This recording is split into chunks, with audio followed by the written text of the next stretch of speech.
하나님께서 오늘 우리에게 주시는 말씀은 신약 성경 골로새서 3장 12절에서 14절 말씀입니다. 골로새서 3장 12절에서 14절 말씀,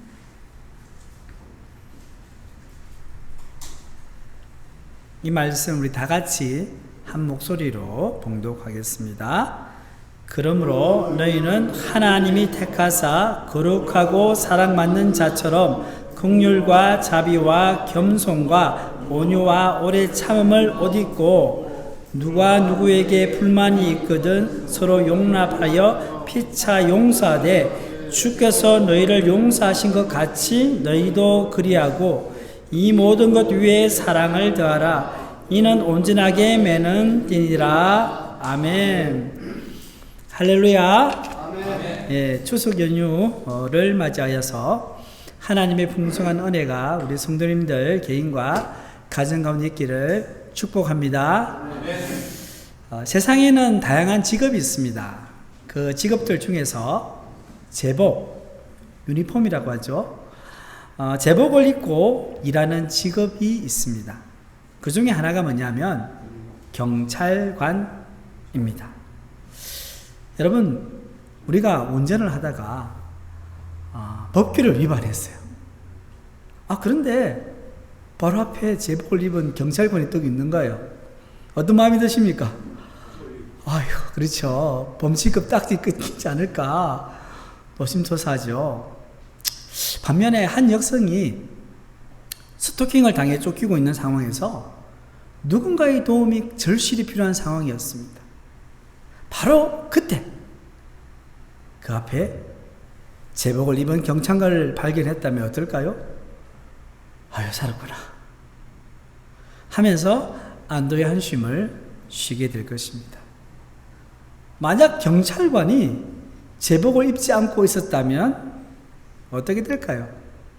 생각만 해도 아찔하지 않습니까? 그래서 제복은 옷 그 이상의 의미를 가지고 있습니다. 왜냐하면 경찰관의 제복은 입는 이에게 공권력의 권위를 부여합니다. 동시에 시민의 생명과 재산을 보호해야 하는 무거운 책임을 부여받았기 때문입니다. 근데 만약 경찰관이 제복을 입고도 무질서하게 행동하거나 시민을 함부로 대한다면 우리는 그 옷의 권위를 의심하고 분노할 것입니다. 왜냐하면 그가 자기가 입은 옷에 합당한 모습을 보여주지 못했기 때문입니다. 그래서 제복 입은 경찰관은 그 옷에 걸맞는 행동을 해야 합니다. 성경에는 예수님을 믿는 하나님의 자녀가 된 우리도 그에 걸맞는 옷을 입어야 한다고 말씀합니다. 에베소서 4장 22절에서 24절 말씀 우리 함께 읽어보겠습니다. 너희는 유혹의 욕심을 따라 썩어져 가는 구습을 따르는 옛사람을 벗어버리고 오직 너희의 심령이 새롭게 되어 하나님을 따라 의와 진리의 거룩함으로 지으심을 받은 새 사람을 입어라. 아멘. 여기 보시면 옛사람과 새 사람이라는 일종의 옷이 등장합니다. 썩어져 가는 구습을 따르는 옛 사람을 벗어버리고, 옷을 벗듯이 벗어버리고 의와 진리의 거룩함으로 지으심을 받은 새 사람을 입으라고 말씀합니다. 옛 사람을 벗어버리라는 것은 뭘 이야기합니까? 예수님 믿기 전에 하나님께서 기뻐하지 않는 삶의 모습을 벗어버리라는 것입니다. 그리고 새 사람을 입으라는 말씀은 예수님을 믿었으니 하나님의 자녀로서의 삶의 모습을 옷 입으라는 말씀입니다. 여러분 한번 생각해 보십시오. 예수님의 믿기 전과 믿고 난 이후의 삶 어떻습니까? 분명히 다릅니다. 왜냐하면 예수님이 내 인생의 주인이 되시기 때문입니다. 예수님 믿기 전에는 어땠습니까? 내 생각과 세상의 가치관대로 살았습니다. 세상 사람들이 좋아하는 거 따라갔습니다. 그런데 이제는 예수님의 뜻과 성경의 가치관대로 살려고 합니다. 이렇게 예수님의 뜻과 성경 말씀대로 살게 되면 우리의 삶은 자연스럽게 변화됩니다. 이 삶의 변화 중심에 바로 성품의 변화가 있습니다. 그러니까 새 사람을 입으라는 것은 뭘 이야기합니까? 그리스도의 성품을 옷 입으라는 말씀입니다. 다시 말해서 예수님의 성품을 닮아가라는 말씀입니다. 예수님을 믿어 구원받는다는 것은 단순히 천국 가는 것만을 의미하지 않습니다. 여러분 알고 계시죠? 그죠? 예수님 믿고 천국 가는 것 끝이 아니죠. 우리의 성품이 예수님을 닮아가는 것을 포함하는 거예요. 구원이라는 것은 현재 진행입니다. 우리의 삶이 주님을 닮아가는 그 과정 자체가 구원인 것이죠. 그래서 예수님을 믿는 사람은 예수님을 닮아가는 것을 내 인생의 영적 목표로 삼아야 됩니다. 나도 예수님처럼 그런 모습으로 살고 싶어. 그런 마음을 가져야 된다. 그래서 그래야 예수님께서 하신 전도와 선교의 사역도 우리가 온전히 감당할 수 있는 겁니다. 우리가 행복 나눔 축제를 위해서 VIP를 작성하고 그리고 마음에 품고 기도하고 있지 않습니까? 자, 기도만 열심히 하면 됩니까? 그들을 만나야 되겠죠. 만남을 통해서 우리의 삶의 모습이 그들에게 전해지는 것이죠. 그래서 결국 뭡니까? 우리의 변화된 삶이 사람들의 마음을 움직이는 거예요. 저 사람이 나를 이렇게 관심 가져주는구나.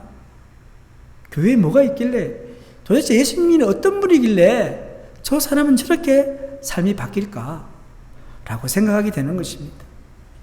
오늘 본문 말씀은 바울 사도가 골로새 교회에 보낸 편지입니다. 바울은 골로새 교인들에게 썩어져가는 구습을 따르는 옛사람을 벗어버리고 하나님의 자녀답게 그리스도의 성품의 옷을 입을 것을 말씀합니다. 자, 본문 12절 말씀 우리 함께 읽겠습니다.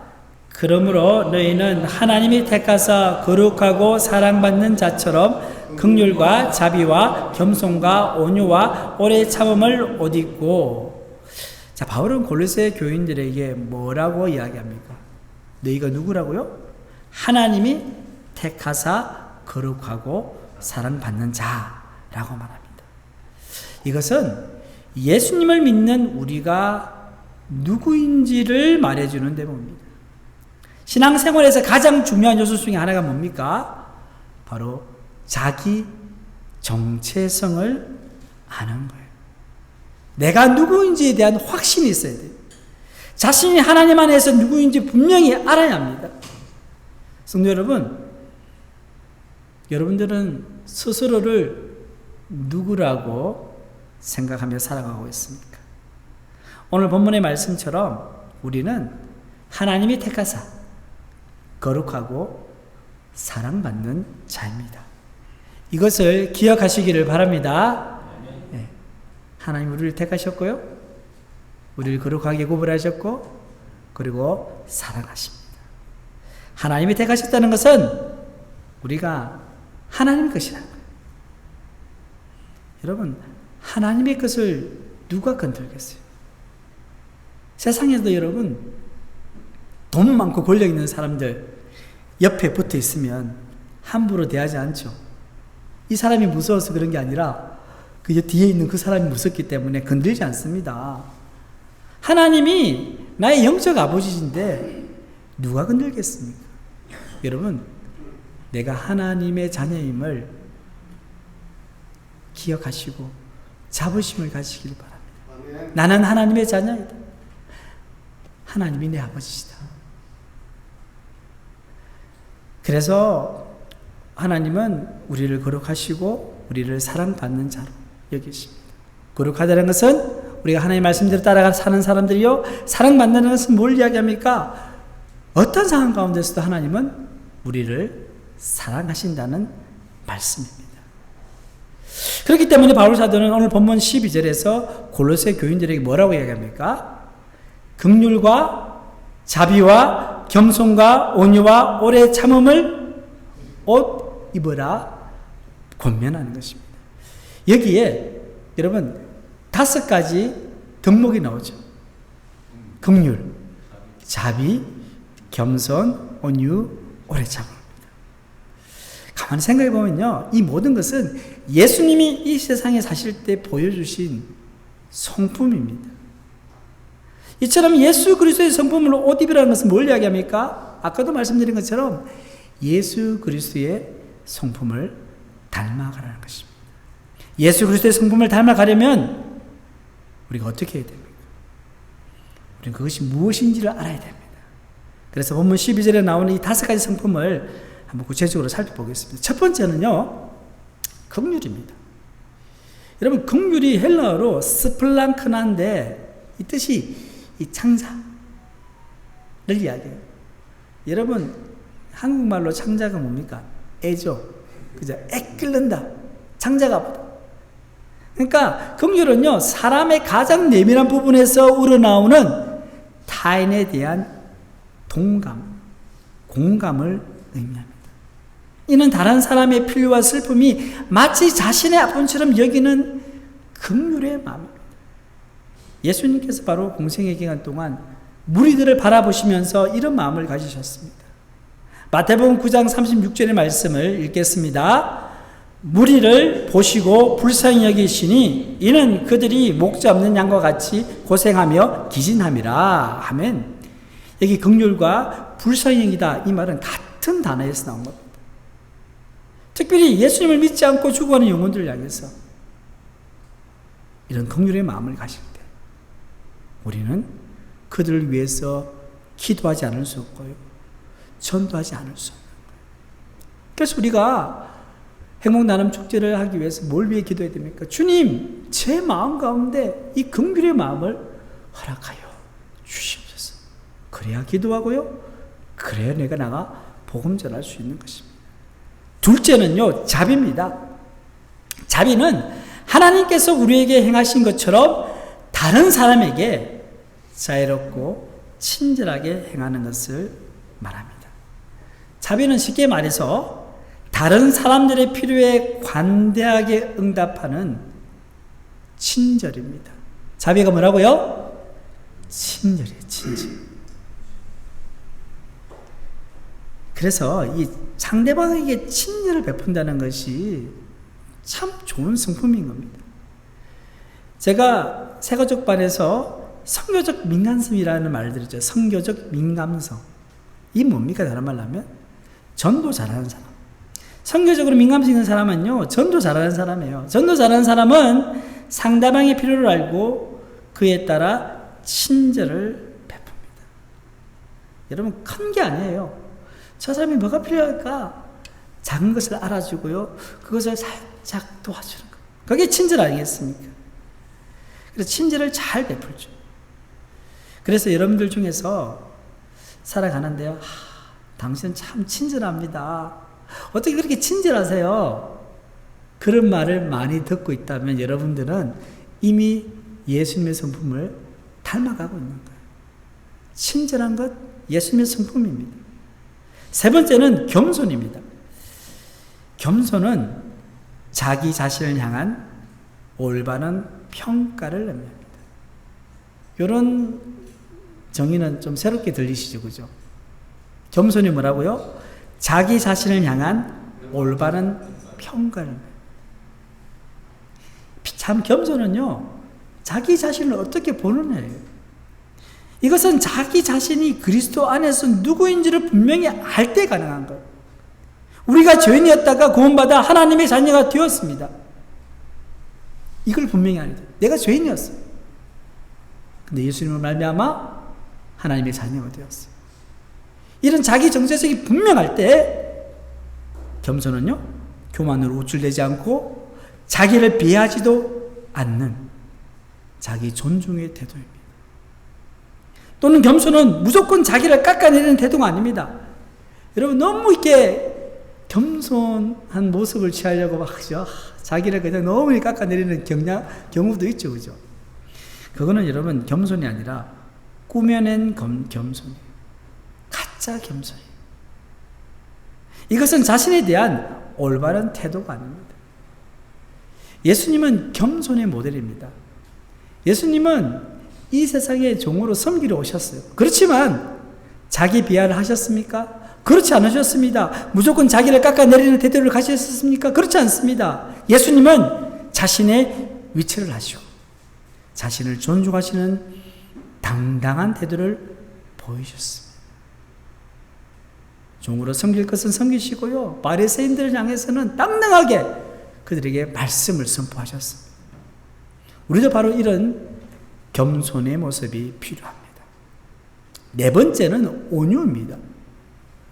온유의 의미를 이미지로 표현하면 주인의 통제 아래에 있는 힘센 말이에요. 힘센 말. 힘센 말은 잘 달릴 거 아닙니까? 그렇죠? 이 말은요, 주인이 명령에 따라서 천리마처럼 잘 달리기도 하고요, 또한 순한 양처럼 가만히 서 있을 줄 아는 거예요. 힘 조절이 가능하다는 거예요. 그래서 온유는 내 일을 위해서, 큰 일을 위해서 자신의 능력이나 권리를 사용하기를 거부할 수 있는 마음이 깔려 있는 거예요. 다 할 수 있어요. 능력도 있고 힘도 있어요. 그런데 다른 사람을 위해서, 하나님의 뜻을 위해서 그것을 조절하는 거예요. 힘을 감추는 거예요. 그래서 온유는요, 나약함이 아닙니다. 온유는 다른 사람에 대해 이해심이 많고요, 타인을 위해 자기의 권리를 기꺼이 포기하는 것을 의미합니다. 예수님께서 십자가의 고난과 죽음에서 자신의 온유한 성품을 그대로 보여주셨어요. 이런 온유함은 어디에서 나올까요? 겸손함에서 나오는 거예요. 그래서 겸손한 사람이 온유한 사람이 될 수 있는 것입니다. 마지막으로 오래 참음입니다. 오래 참음은 인내를 말하는데 타인의 반응에 겸허하고 친절하게 대처하는 것을 의미합니다. 이것은요, 공평치 못하는 일, 또한 상처를 받았을 때, 여러분 어떻습니까? 공평하지 못하고 억울하잖아요. 분노가 치밀잖아요. 상처를 받았어요. 나도 한 대 맞았으니까 한 대 때리고 싶어요. 복수하거나 안 갚음하고 싶죠. 그런데 복수하거나 안 갚음하지 않고 견디는 성품이 뭡니까? 바로 오래 참음입니다. 이것은 사랑의 가장 중요한 속성입니다. 고린도전서 13장을 뭐라고 부릅니까? 별칭이 사랑장이에요. 사랑장. 쭉 가다가 사랑은 하면서 사랑에 대해서 이야기를 하잖아요. 사랑은 언제나 오래 참고 오래 참고, 그리고 또 사랑은 뭐 이야기하다 제일 마지막에 뭐라고 해야 합니까? 모든 것을 견디느니라. 처음은 오래 참고 마지막은 뭐예요? 견디는 거예요. 다 오래 참고 인내하는 거예요. 그러니까 사랑은 근본적으로 그 밑에는요, 오래 참음이 달려 있습니다. 여러분들 사람들 관계에서 인내가 없다면, 오래 참음이 없다면 어떻게 되겠습니까? 상상만 해도 끔찍하지 않습니까? 아마 이 세상은 온통 다툼과 싸움으로 아수라장이 될 겁니다. 만약에 하나님께서 오래 참지 않으셨다면 어떻게 될까요? 이미 이 세상은 멸망하고 없어졌을 겁니다. 하나님의 오래 참음은요, 예수 그리스도를 통해서 그대로 나타나셨습니다. 그래서 우리가 누군가를 사랑하려면 이 오래 참음의 성품이 필요한 것입니다. 성도 여러분, 그리스도의 성품을 옷 입으라고 했는데 예수님이 보여주신 이 5가지 성품 뭡니까? 긍휼, 자비, 겸손, 온유, 오래 참. 이게 우리의 성품이 되려면 어떻게 해야 될까요? 가만히 있으면 저질러 될까요? 그렇지 않습니다. 우리는 사람들과의 관계 속에 들어가서요, 치열하게 그리스도의 성품을 실천하기 위해서 예수님을 의지하며 노력해야 됩니다. 그래서 성품을 옷 입었잖아요. 그것이 이제 우리의 성품이 되려면 그걸 가지고 관계 속에 들어가야 된다는 거예요. 본문 13절 말씀을 함께 읽겠습니다. 누가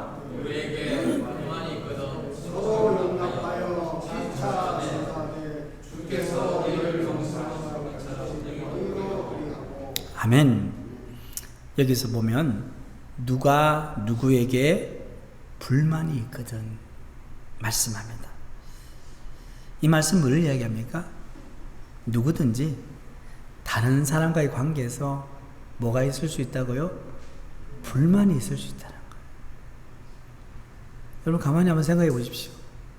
직장에서, 이웃과의 관계에서, 친구 사이에서, 가족과의 관계에서 불만이 있습니까? 없습니까? 작은 불만도 있고 큰 불만도 있어요. 서운함이 있습니까? 없습니까? 서운함이 있어요. 섭섭함도 있어요. 말을 안 하지만 이런 불만은요 사실 가까운 사이에 더 많아요. 특히 가족들 관계에서 불만이 생기기 시작하면 그로 인해서 자꾸 불평거리가 생기는 거예요. 나중에 어떻게 됩니까? 상처를 받아요. 그리고 관계에 금이 가기 시작합니다. 작은 불만이 불씨가 되어서 가족 사이의 관계의 어려움을 겪는 경우가 얼마나 많은지 모릅니다. 고부 간의 갈등, 모녀 간의 갈등, 부자 간의 갈등, 서로의 불만을 제때 해결하지 못했을 때 발생하는 경우가 너무나 많습니다. 처음에는 작아요. 또한 형제 자매들에게 갈등도 있잖아요. 대체로 어떻습니까?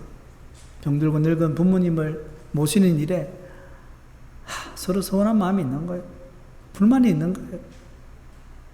또한 부모의 유산을 분배하는 데 대해서도 막 서로의 불만이 생기는 거예요.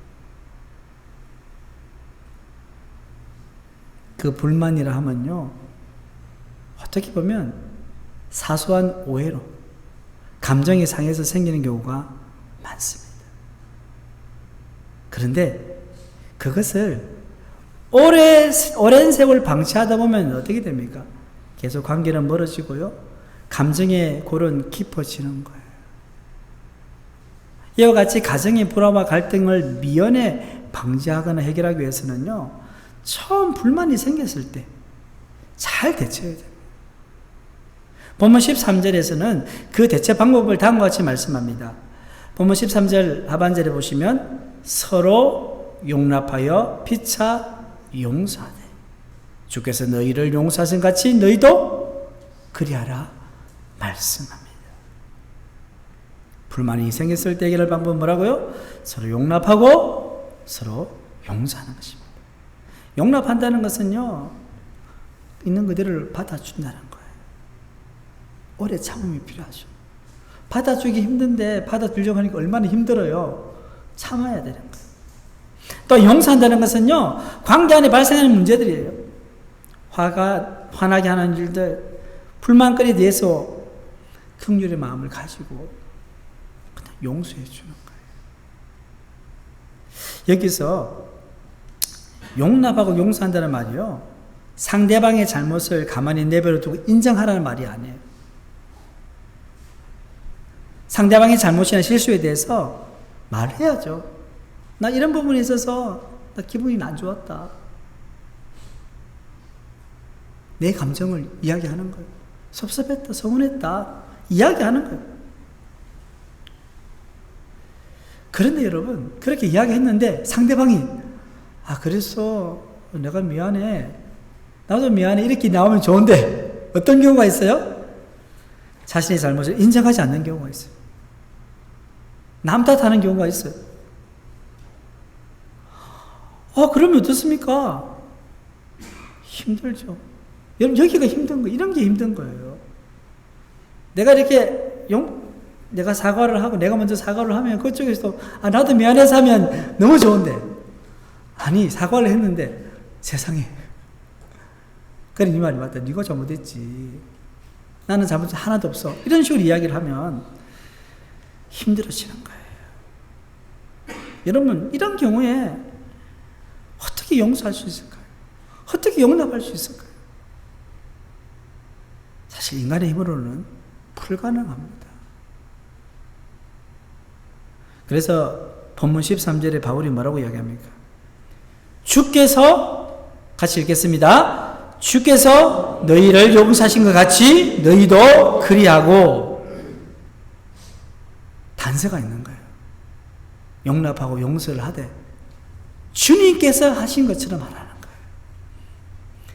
예수님께서 마태복음 18장에서요 1만 달란트 빚진 자 비유를 말씀하셨어요. 그러면서 서로 용서할 것을 이야기하셨는데, 여러분 그 이야기를 한번 들어보십시오. 옛날에 어느 왕국에요, 왕에게 1만 달란트라는 천문학적인 빚을 진 신하가 있었어요. 여러분 1만 달란트는요 오늘 하면 1조가 넘는 돈이에요. 당시 한 사람이 평생 벌어도 갚을 수 없는, 상상조차 할 수 없는 엄청난 금액인데, 이제 왕 앞에 끌려온 신하가요 엎드려서 울부짖습니다. 폐하, 제발 조금만 참아주십시오. 제가 어떻게 해든지 다 갚겠습니다.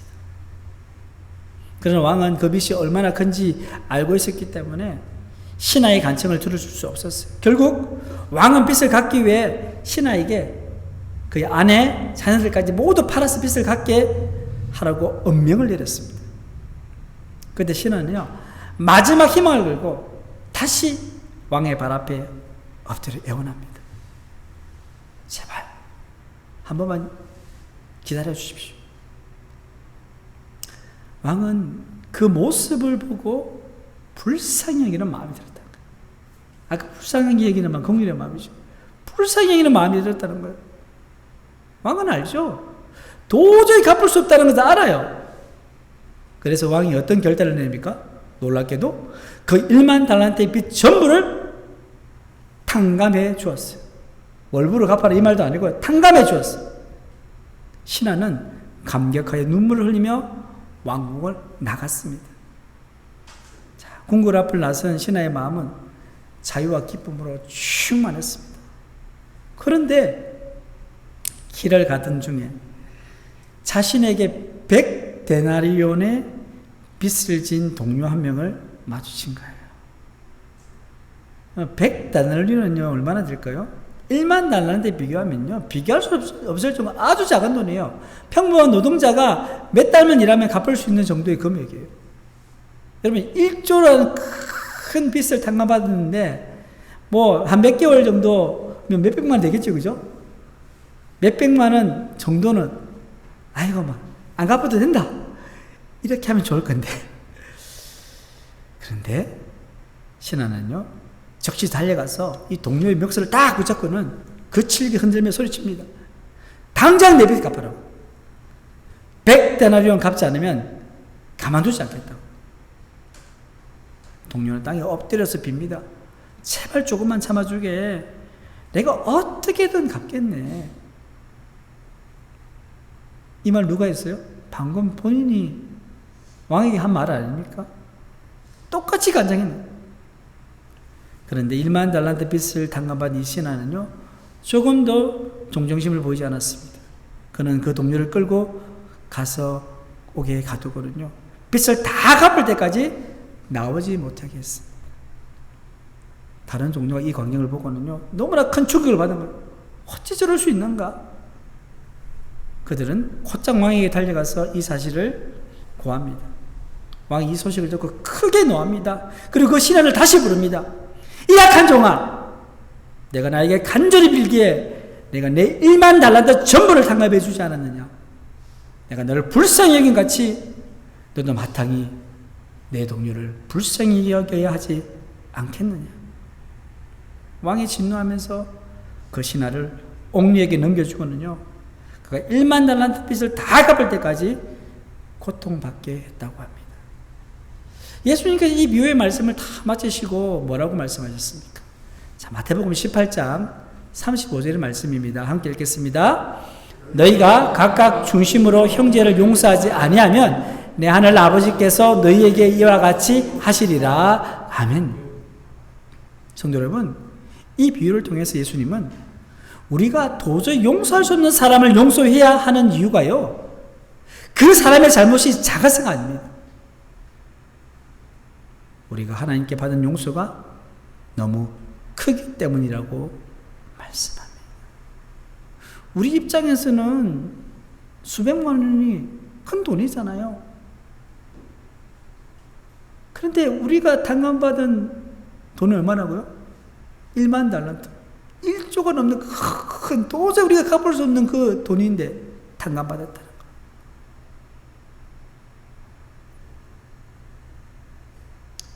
그래서 우리는 하나님의 놀라운 은혜를 받았어요. 다른 사람이 우리에게 저지른 잘못, 아무리 크고 고통스러울지라도요, 그것은 우리가 탕감받은, 우리가 용서받은 그 죄에 비하면 너무나도 작은 죄라는 말씀입니다. 하나님의 용서를 경험한 사람이라면 그 은혜를 기억하여 다른 사람에게도 그 용서를 흘려보내는 것이 마땅한 일입니다. 그렇지 않을 경우 우리는 왕에게 용서받음에도 불구하고 그 은혜를 스스로 포기한 악한 신하와 같이 될 수 있습니다. 성도 여러분, 가족들 중에 누구에게 불만을 가지고 있습니까? 이미 마음의 상처를 입어서 만나기를 꺼려지는 가족이 있습니까? 하나님께서 우리에게 하신 것처럼 그들을 용서하고 용납하시기를 바랍니다. 이는 우리의 힘으로 할 수 없습니다. 하나님의 은혜와 도우심이 필요합니다. 그렇기 때문에 우리가 기도하는 거예요. 내 힘으로 할 수 없으니까 하나님, 제 안에 은혜를 다하여 주십시오. 여러분, 이렇게 한번 기도해 보십시오. 하나님, 하나님께서 저에게 베푸신 용서의 은혜를 기억하게 하여 주시옵소서. 그리고 하나님께서 이미 용서하신 누군가를 용서하지 않는 부끄러운 일을 행하지 않도록 도와주시옵소서. 이와 같은 용서의 은혜가 오늘 이 자리에 계신 모든 성도님들 가운데 있기를 축원합니다. 성도 여러분, 사람들과의 관계 속에 발생하는 불만과 상처 가운데도 다른 사람을 용납하고 용서할 때 우리는 그리스도의 성품을 옷 입을 수 있습니다. 이는 우리가 예수 그리스도의 성품을 닮아가고 있다는 증거입니다. 이로 인해 가족들이 나를 바라볼 때 예수님을 연상할 수 있다면 얼마나 감사할까요? 예수 그리스도의 성품을 옷 입는다는 것, 옷을 입었으면 예수 그리스도의 성품을 나타내야 된다는 것. 사랑하는 포항 새물글교회 성도 여러분, 추석 명절에 가족과 친지를 만날 것인데 여러분이 먼저 화해의 제스처를 한번 취해 보시기를 바랍니다. 그 사람의 잘못이 작아서 용서하는 것이 아니라요, 우리가 받은 하나님의 은혜가 너무 크기 때문에 용서하는 것입니다. 이렇게 상대방을 용납하고 용서하기로 결단하면 하나님이 우리 가운데 사랑을 다하여 주실 줄 믿습니다. 아멘. 본문 14절에 보시면 이 모든 것 위에 사랑을 다하라. 이는 온전하게 매는 띠니라. 결국 사랑이 모든 관계를 온전하게 매는 띠가 됩니다. 사랑할 때 긍휼과 자비, 겸손, 온유, 오래 참음의 성품이 우리 가운데서 자라나게 되는 것입니다.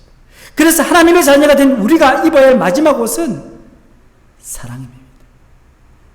이번 추석 연휴 기간 동안 하나님의 거룩하고 사랑받는 자녀임을 마음 깊이 새기시고 주께 받은 용서의 은혜를 기억함으로 먼저 용서의 손길을 내밀어 보시기를 바랍니다. 그리할 때 하나님의 은혜와 평강이 우리 성도님의 가슴 가운데 충만하게 될 줄 믿습니다. 하나님 아버지, 오늘도 주의 말씀을 통하여서 우리의 모습을 돌아보게 하시니 감사합니다. 예수님을 믿어 하나님의 자녀가 되어서 이제는 그리스도의 성품을 옷 입고 살고 있습니다. 그 옷을 입고 살아가고 있지만 실제 우리의 삶 가운데서 얼마나 예수님을 닮는 그 성품을 보여주고 있습니까? 누가 누구에게 불만이 있거든 용납하고 용서하라고 하셨습니다.